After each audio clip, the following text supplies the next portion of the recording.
Nico.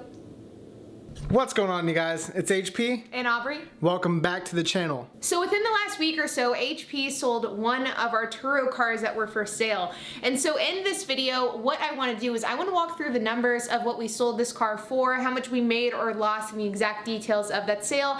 But before we do that, we got to check in some Turo cars.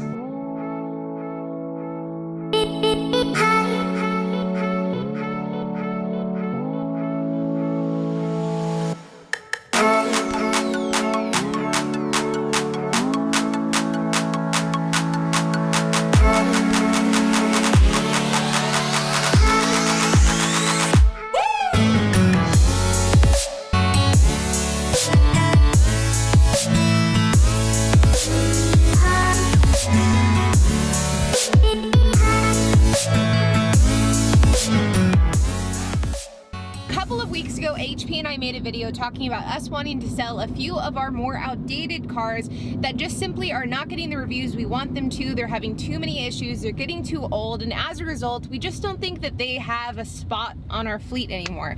Well, HP recently sold the white Hyundai Accent. And I'm glad. Yeah, this was a car, again, we talked about in a previous video. I will link that video down in the description below. But HP, do you want to briefly just describe that car? Well, we got an amazing deal on that car, and I'm pretty sure it's probably related, but we started having problems with that car. We were able to rent it out for a couple of months and not that much of a worry, and typical maintenance, you know, car started having misfires, and then we replaced spark plugs, and then it wouldn't start for some time. So it was really confusing, and the car, I mean, was a great car inside and out, just having a small starting issue. Well, after months and months and months of, you know, working on this car, and then we realized, okay, it needs tires, and we started doing these things to this car, it just wasn't getting better. And after trial and error of a lot of money, parts, and time, I fixed it. So let's get rid of it. That was what we ultimately decided. What a better time to sell it when used car prices are insanely high and you just fixed it so it's finally drivable. So yeah, that's exactly what we did.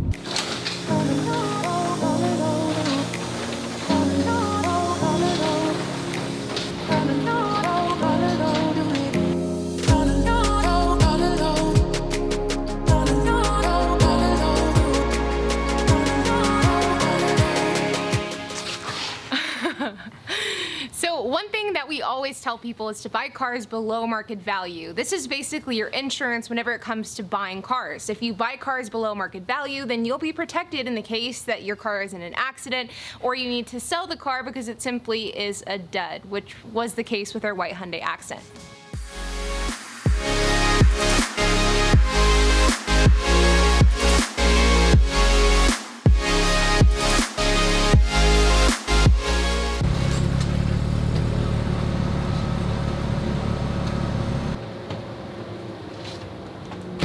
Like a typical Mercedes, it needs a light bulb.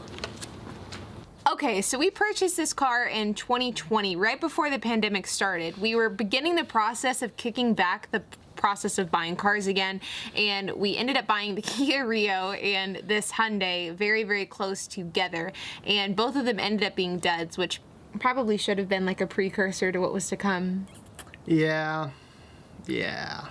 So we bought the car in, it was January of 2020, and we paid $2,700 for that car.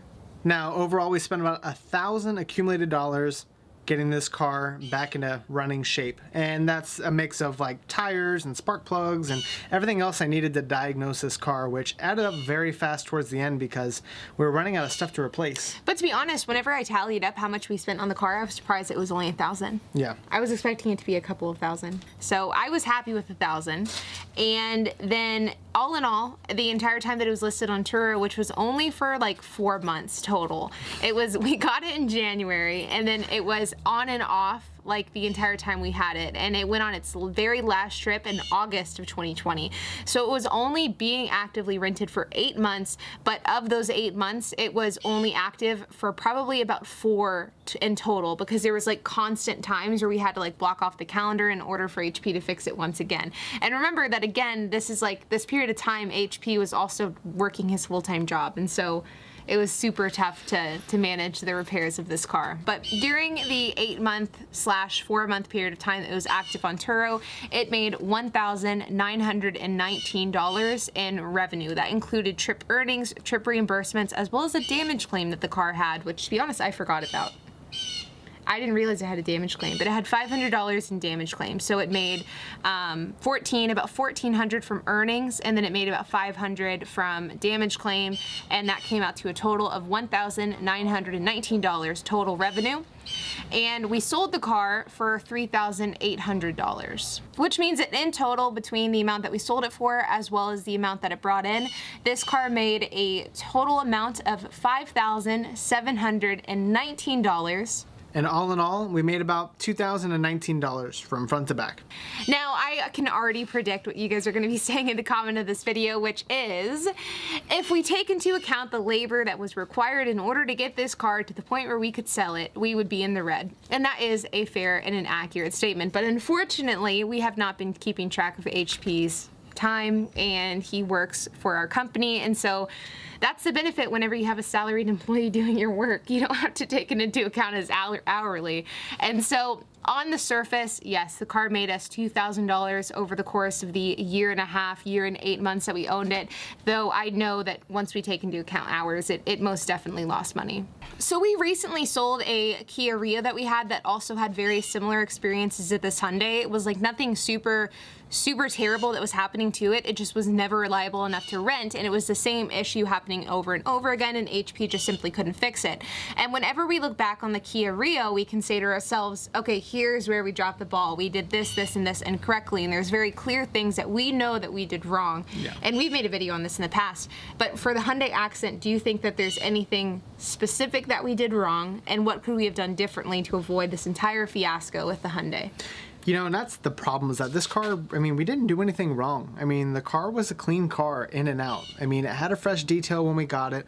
There was no telltale signs of bad maintenance on the car, and it had a very clean Carfax as well. I think it's just one of those things, is when you're looking at cheaper cars, especially in that category where they're, you know, buying for $2,700 or $3,000 or $5,000, you're just going to have some of those duds, and you just can't pick up on everything. You can cross all your boxes and make sure that you're following your checklist of things to check, and I think we did that here.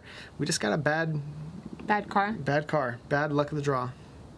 It happens. That's what happens whenever you buy cars super cheap. And that's something that I see a lot in the comments of my videos. I see them in the comments of our videos, is people are nervous to buy used cars because they don't want to get screwed. And the reality is, if you buy cars below market value, like what I mentioned earlier in this video, you can protect yourself to an extent. Because I think that you and I both consider the Hyundai Accent to be one of our worst purchases. And the fact that we still didn't lose money on paper is pretty good. Oh yeah, I think it's really good. I mean, it could have been a lot worse. We could have bought a car that was $8,000, and then if it broke, it would be worth $2,000. Or we could have purchased a car that for $8,000 that was worth $6,000 at the time we purchased it, and then whenever it breaks down, we're in a tough spot, which people do. And so buy your cars below market value. If there's anything that you take away from this video, it is that. As always, guys, thanks for joining us again. Be sure to leave some comments below. Let us know what you guys think we did right, did wrong, or what you would have done in that situation. And as always, be sure to hit that like button, that subscribe, and that notification bell, and we'll see you on the next episode.